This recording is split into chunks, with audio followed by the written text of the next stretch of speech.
So hey YouTube, this is Lee. I'm back with another book review.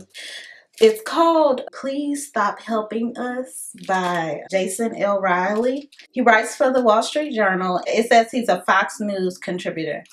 The reason I picked up the book was because I was at the library. They didn't have the book that I really wanted to read. So I was just looking in the black section. This was one of the books. And I was just interested because obviously the title caught my interest. Please Stop Helping Us. I just wanted to know a little bit more about what it was about. So I picked it up and I read it. And so I'm just gonna do a little review on my thoughts on the book. So the book is about how he thinks that liberals make it harder for blacks to succeed. So the first chapter, he talks about Barack Obama, how pretty much under his leadership, blacks really haven't fared any better, which, you know, a lot of people may agree. I've heard a lot of even black people say Barack Obama didn't do much for the black community. So that's nothing new as far as what I've heard. So he goes on to talk about how a lot of people feel that in order for blacks to have some type of progress, they need to have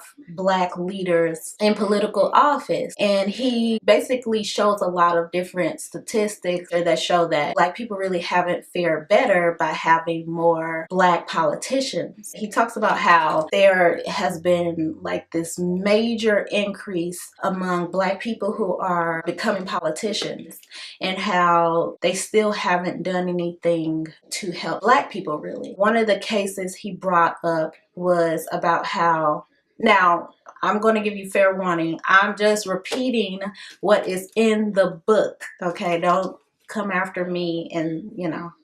So anyway, he talks about how the politicians who were elected weren't even doing things that were good for the black community. So it was like they elected these people, but they weren't doing anything that the people who elected them felt they needed. One instance, I think it said where it was talking about schools and how, I don't know, I forget the exact example, but it was something about how black people in the community wanted to, I don't know if it was to bus their students out to other schools or something along those lines. But anyway, it was something that they felt would be better for the education of black students in, you know, in their community. Most of the politicians voted against it. He obviously outlined his sources. I didn't go through and look through them, but like I said, I'm just, you know, relaying what I read in the book. And so basically he was saying that black politicians don't necessarily equate to progress for black people. He also talked about another group of people, I want to say Jewish people, or was it was some other group of people. They were in the same position. They thought, let's get into politics so that we can better serve the people of our community. These other politicians, they aren't looking out for our well-being, but instead what they did was focus on the economics, the financial part. Instead of focusing on politics and getting into politics, they focused on the money, which proved better for their community because economics is more of a true factor in progress. If your people are making money, you're out here being successful, it's more of true progress than just holding political office. He goes on to talk about how racism isn't the problem that is holding black people back. He goes on to talk about culture. Now this was a interesting chapter. Or some of the stuff I already kind of had the same sentiments, but then some of the stuff I was like, I don't know about that. So anyways, it talks about basically the hip hop culture. He says has a negative effect on, you know, how black people behave and how they perceive themselves. He talks about the family and the family structure and how basically a lot of black children don't have a cohesive family unit, meaning they have only either a mother or most times a mother, and that's it, and maybe not a mother and a father at home, and how this negatively impacts black people. And this is one of the things I had a problem with, and maybe I'm looking at it in an isolated instance. I am a product of a single parent home, and I've gone on to be successful in my own right. You know, I've didn't have any children outside of wedlock. I didn't, get locked up. I went to college, got my bachelor's, I got my master's, I was in honors college. I don't want to like be braggish, but I'm just saying, like, I've done well for myself, and I know plenty of other people who have in single parent homes. A lot of the people I went to school with. Now I went to a in my state was called a gifted school, and it was the best public high school in the state. A lot of the people there, it was, we had partly white students and part, black, or and then other nationalities as well. And a lot of the black people that went there, they were from single parent homes. Not a lot, some, about half. They went on to do just as well as they went to school. We love to learn. And that was one of the things he talked about in the book. He was like, black people, they don't like learning isn't cool. And I was just like, no, in my school that was definitely the opposite. I just had a problem with that. Maybe they are looking at the statistics, and I'm just looking at isolated instances. Maybe the statistics show that, maybe students from single parent homes aren't, I don't know. But I just find it I don't see that as a root cause. Maybe that is one of the factors, but I don't think it is a root cause to why certain students don't do well in school and don't excel and don't succeed. Because personally, looking at how my mom raised me, it was more so based on the parent and what they did to raise the child, how they raised the child. Yeah, there are some children being raised by single moms who moms aren't really, rearing them right, so I don't know, I just had a problem with that. I know that's always an argument with people who argue against black people, who think black people are not good. But anywho, and then also this before I don't think I said this Jason L. Riley guy, he's also black himself. So the person writing this book is black. Just to give you some context. But then yeah. So like I said, maybe I'm just looking at isolated instances and looking at it that way. But for me, it just whether you had a single parent home or not, I don't think that is a factor, and I've never seen that as being a problem. I mean, what do you say about people who have parents that die, like, or are they just gonna, I mean, like, I don't know. That argument just never makes sense to me.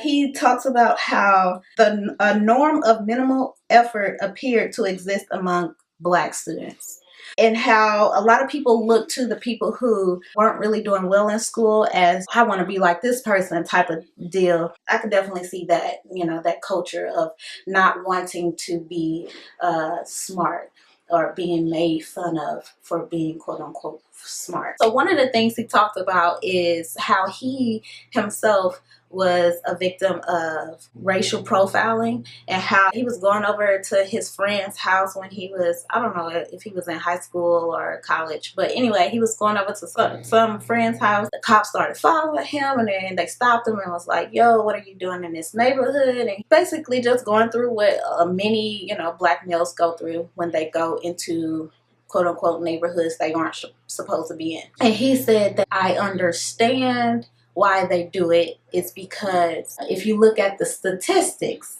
and this always about the statistics, right? If you look at the statistics, most crimes are committed by black men. So of course they would stop me, So that was interesting to, kind of hear him talk about that. I don't know what to say about that. If he's cool with it, hey. Another thing he talked about is using what he said, I think standard English. He said using standard English, and he used this example where he was over his sister's house, and he has a niece, and his niece was making fun of him for talking white. So that wasn't anything new as well. And he was saying, it was basically, why was speaking standard English attributed to being white? That's a whole nother discussion too. But what really caught my interest was that he was saying his niece was making fun of him, like, Uncle Jason, why are you talking wide or whatever. In the book, he didn't say he said anything. So I was just like, okay, so if you're so interested in Black people doing better, or, you know, students doing better,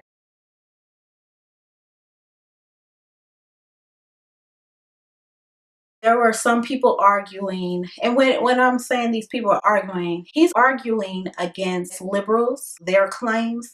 And so one of the things that said, or Black students can't learn because you have to speak their language. They're not used to you talking or speaking this type of way. He said, well, you know, how do you explain foreign students who come to the US from other countries and excel?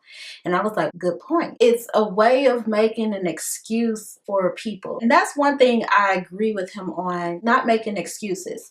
Now, I don't agree with people treating people unfairly, but at the same time, we can't make excuses for people as well. It's true. You know, a lot of times I've known Africans who've come to the US and excel in school. And they definitely have a language barrier. They do just as well. So we can't provide that type of excuse for our students. And I thought that I agree wholeheartedly with that. He talks about how social welfare programs that were initiated have caused Black fathers to feel less inclined to stay.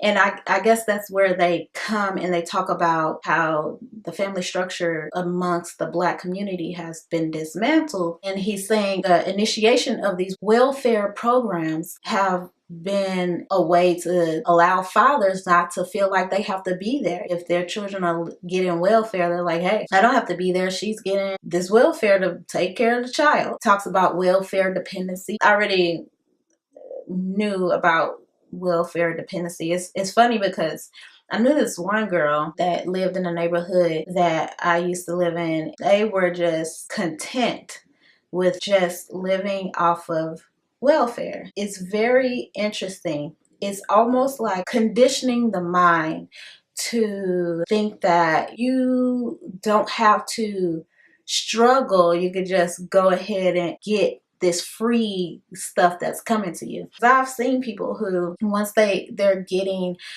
certain benefits from the government, they feel that, oh, I can't go out and make more money or they'll take my benefits from me. It's a true almost handicap on people. It's more so of a like I say, a conditioning of the mind, because it may very well be a tactic from the people who are in government to make you feel like you shouldn't do any better than what you are. You know, you should stay here on this level and not try to do any more for yourself, because if you do, we're going to take these things away from you and you're not going to have this quote unquote safety net, which truly isn't a safety net at all, because they really aren't giving you anything in the first place. So it's definitely a mindset that has been placed on people. Now, whether that's only with Black people, it might be with all people who receive benefits from the government. It was just an interesting point, and I see it a lot. So after that, he goes on to talk about enemy within. It just talks about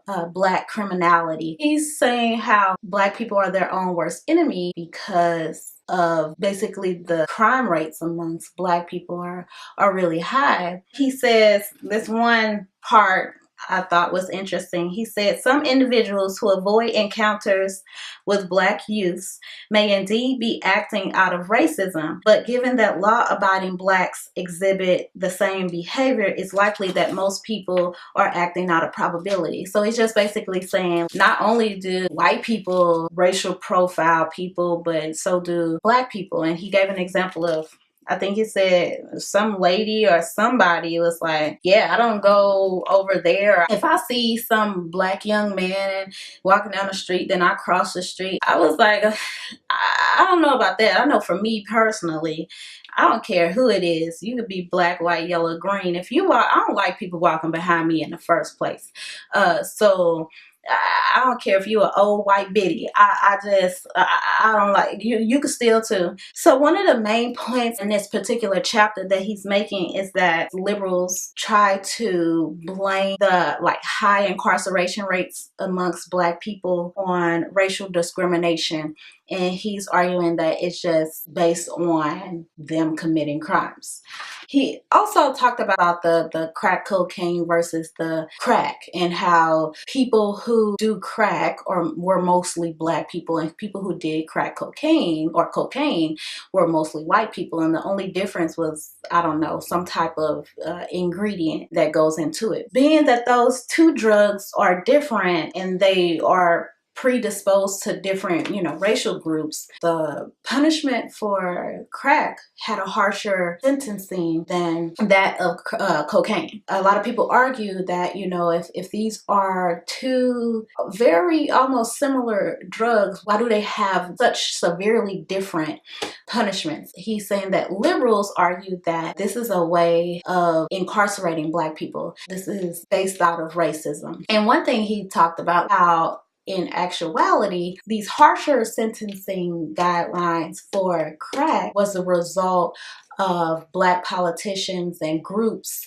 who felt that maybe if they made harsher sentencing for crack, and even though this is more predisposed to the Black community, that this will help clean up our Black community and be a good thing for the Black community.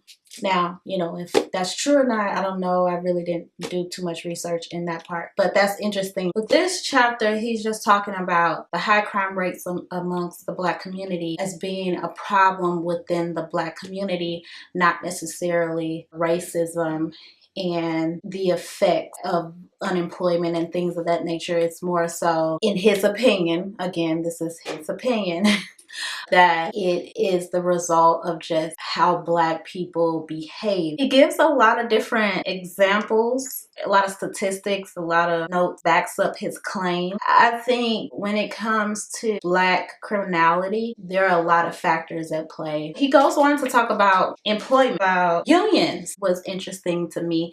I know we had a lot of talk in school about unions. I never been in work that involved unions. I'm not very up on information regarding unions. He talks about how back when, the slaves were, what, does he go back that far?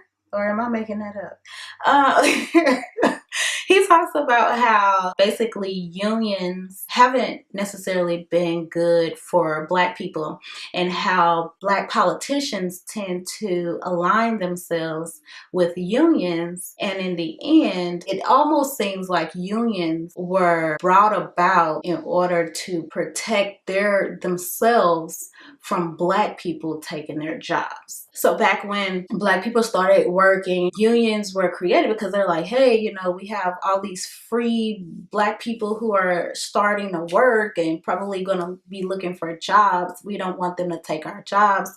And so these unions got together and protect their interests and to protect their jobs. It hasn't been necessarily good for Black people because Black politicians tended to align themselves with unions, which is almost like a conflict of interest, right? He also talks about the industries that Black people tend to work in, how a lot of times they are working in industries, if the economy goes down, they could easily, be out of a job. He also goes on to talk about minimum wage, which is more of an economic issue. However, I think he says in the book how the effects of having minimum wage, the negative effects, impact Black people even more so than any other group. Liberals tend to fight for a minimum wage to say that people would be better off, they'll be able to provide for their families. And I don't know if it's necessarily just Black people, like I said, but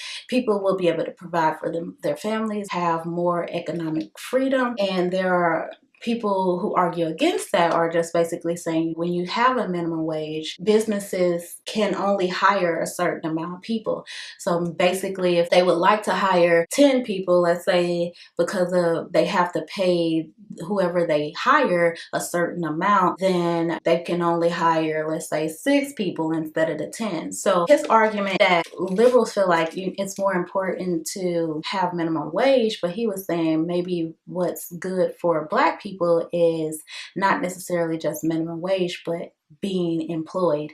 And with minimum wage, there will be some people that will be unemployed because the market is pushing them out because of this certain amount that they have to pay to all of their employees. The next thing he talked about is education. So one of the things he talked about is how liberals were more inclined to make decisions against providing charter schools to Black students. These charter schools, which are like, I think they're private, is it private school? It has government funding, but it's privately run. It's not run by like government. And how these charter schools had like tremendous success with educating these students. He talked about how there was this one particular charter school, I want to say in like New York or somewhere in that area, and how it was right across, or it shared the same building as this other school that was one of the public schools. It was a charter school and a public school in the same building. The types of students that were coming into each school had similar backgrounds. They might have been, single parent homes. They might have come out of low income neighborhoods. The funny thing is that the charter school students were excelling. They did well on their standardized tests. They were doing well. And the students in the public school weren't doing as well. Funny because, he said even students with problem backgrounds, single parent homes, mother that's not there or not helping, whatever, were doing well. And it's funny because he said that, and then just early in the book he was talking about families that had problems couldn't succeed. Anywho, he talked about how these charter schools were doing so well. And it's funny because I actually read this article one time, I want to say in a Wall Street Journal, where it was in Detroit, this charter school. They wanted to buy this old abandoned school that the state had was no longer using for a school. The state or the school system or I don't know, someone or people, they were trying to block it, doing whatever they could to prevent this charter school from buying this school so that they can teach students. Now, I agree wholeheartedly with this. It's like, if there's something that's helping our students learn and to succeed, why are we not backing this? In the book, he talks about teachers unions and how they wanted to protect their jobs. And so charter schools present a problem for them because if they're doing so well, of course, people are going to want their students going to a school where their children can learn and excel and, succeed. And in these public schools with teachers who are in teachers unions, they may lose their jobs, which is a problem. And he talks about this in the book, how with the teachers unions, it doesn't matter whether the teachers have success rates when it comes to teaching these students. It doesn't matter. The only thing the teachers unions are concerned with is keeping the teachers' job, and maybe rightfully so, because that's their purpose. If that's their purpose, that's their purpose. A lot of times the politicians, they will work with these teachers unions, and it's a conflict of interest. We should be wanting to provide the best education we can for our students, not be concerned with whether teachers are keeping their jobs or not. Again, I did not check his sources. I remember reading that article in the Wall Street Journal. I feel like, hey, what matters is the education of our youth. If you're not a good teacher, you're not a good teacher. You shouldn't keep your job. You should go on about your business Just like in any other industry, if you're not good at that particular job, they will fire you. He goes on to talk about HBCUs. I know so many people have so much love and admiration for HBCUs, especially in the Black community. Now, I myself did not go to an HBCU, but I know people who have, and people love them. He talks about in the book, though, how a lot of these schools are the worst performing schools, with the exception of, I think, a few, such as like Morehouse and Howard and Spelman. But I want to say that. Yeah, that sounds right.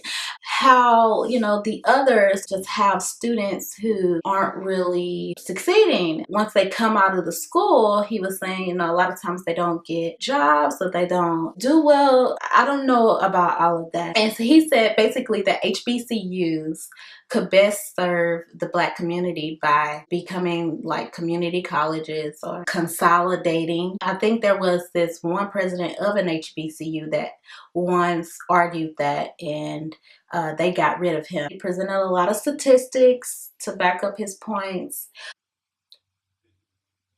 I don't know. I know people ride hard for the HBCUs. And that's one thing that he talked about. He was talking about more so how it's something that the Black community holds on to. I know a lot of times people talk about symbolic things amongst Black people, and I think a lot of times Black people do get caught up in symbolism, and how since these schools are historic and it's just a symbol of, I guess, Black pride, if you will. But he's saying if it's not successful, it's not fulfilling its purpose, then why is it there? I don't know. So he also talks about how Black students should aim lower, basically saying that because their abilities aren't at the level of other students, non-Black students, that they should aim lower.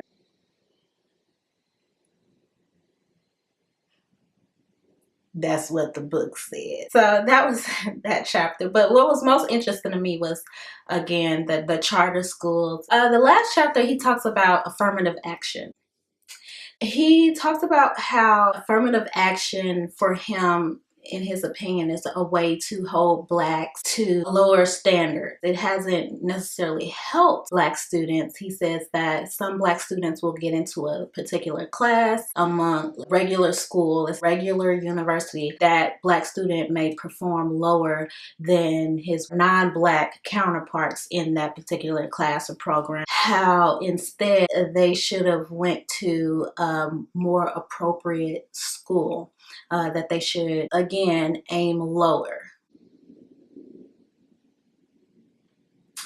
So that's what he said in the book. He talked about the story where this Black person was in this position and they felt that they were in that position mainly due to affirmative action, and they felt like, no, it's not because of affirmative action, it was on my own merit. And that was one of his arguments against affirmative action. If you are implementing this policy such as affirmative action to input students in these mostly white environments just to get them in, that people will think less of their accomplishment, which I totally understand. I wouldn't want someone thinking that if I worked really hard to study for something, or like, for instance, I have my CPA, I wouldn't want people to say, oh, you only got your I worked hard for my CPA.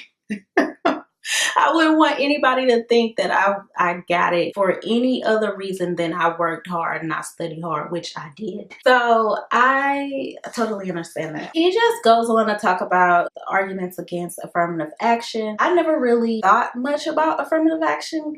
I guess for me, it just never really was a factor or an issue to me. When they did talk about it, I thought it was more so along the lines of just being able to put students of different backgrounds into a class, and the diversity of thought would be beneficial for the school than to just have all people of one background and there's no diversity of thought. I thought that was the main reason behind it. He just argued against it, how it doesn't necessarily help Black people, but it puts them at a disadvantaged because it shows them that they can operate at a lower standard than other students. But unfortunately, it's just a really messed up system to begin with. You know, you would think if there never was slavery, how would this world be? So that was it. The book was good. I think no matter how you feel about these topics like affirmative action and mass incarceration and things of that nature amongst the Black community, you know, racism, if you're Black, white, whatever, I think you should read the book, even if you disagree with some of the things that he says or all of the things, whatever. But I think it's just good to just get a different viewpoint. I'm glad I just so happened to run across the book and read it. Like I said, it was some things in the book I was like, yeah, I thought this too, or, oh, that's interesting. And some things I was like, I don't know, you're stretching. He did provide a lot of evidence. Some of his arguments, I don't know. But I would just say you should read it for yourself. I think it's a really good book to read. I definitely think you should read it if you get a chance. Please tell me your thoughts on some of the topics, some of the issues. Do you think liberals make it harder for Black people to succeed? Let me know your thoughts. So that's it, and that's all. Bye.